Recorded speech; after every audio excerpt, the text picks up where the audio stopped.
Some of the biggest names in the world of football have made headlines for their rather bizarre choices of automobiles. Like Wayne Rooney, who was only still a teenager when he made his entrance into the football scene as the next big star. Aged just 16, he'd break into the first team at Everton and would go on to have such a sensational run that quickly made Man United snap him up. Rooney was particularly keen on keeping his car collection simple in his early playing days. This would, however, only leave him ending up with one of the strangest cars ever owned by a footballer in the game's history. After his very first paycheck landed, Rooney invested in his first car and chose reliability over flashiness. The rising star got himself a very affordable and reliable Ford car, one of the brand's sports models. Well, to give it a touch of uniqueness, he opted for a customized registration plate, spelling his name as Ru-Ni on this personalized plate. So tiny was the car that it could barely fit 4 persons comfortably, but Rooney loved his new whip nonetheless. He's gone on to have an upgrade over the years, owning a Range Rover, a BMW i8, and even an Audi Q7. But while Rooney largely preferred to keep it simple in his early playing days, this other retired footballer was all wild with his choice of unique design from the very onset. While Cisse had one of the classiest cars at the time and undoubtedly has exquisite taste in cars, the former French footballer was equally a big fan of customizing his cars, and the features he added to one of his cars was just out of this world. Cisse, who's now actively pursuing a career as a professional DJ since his retirement, is also well known for his rather unusual taste in fashion.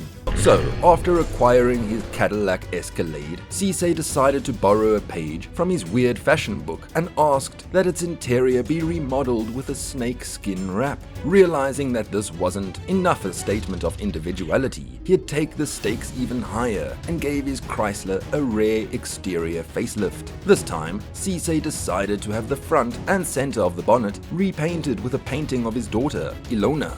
Caring little for what this would do to the resale value of the car, Cisse was only concerned about the ultimate statement of individuality he was finally able to make.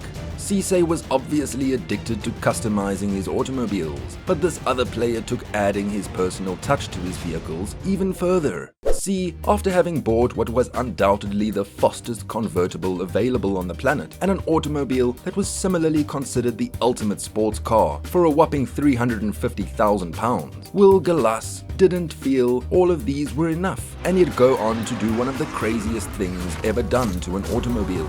He'd go on to transform his Mercedes-Benz SLR McLaren into a mirror on wheels by requesting a full-body repainting, and a rather unusual style at that.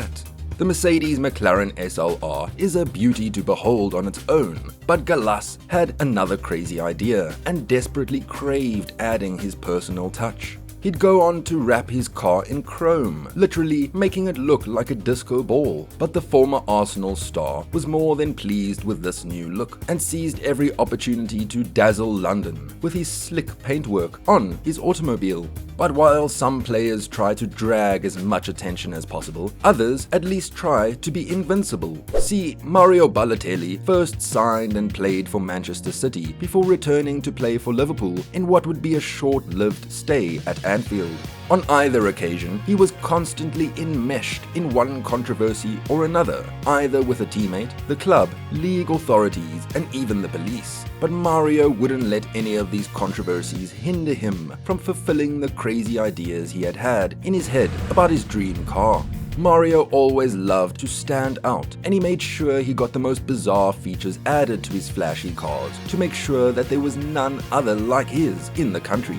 While he was at City, he gave his Bentley Continental GT a full-body camouflage makeover that not only made it stand out anywhere he went, but also easily made it the weirdest car in the parking lot whenever he was out. While the camouflage is a signature way of keeping a low profile, Mario thought it was the other way around and wasn't one to care much about being weird. He actually enjoyed all the attention it brought him. As would be expected, the supercar would get some unwanted attention as some rival fans at Manchester United would urinate on it after spotting it parked in the city centre. For Mario, making his car weird looking was a thing of choice, but vehicle selection for this former Portsmouth player clearly wasn't. Click here for part 2 right now.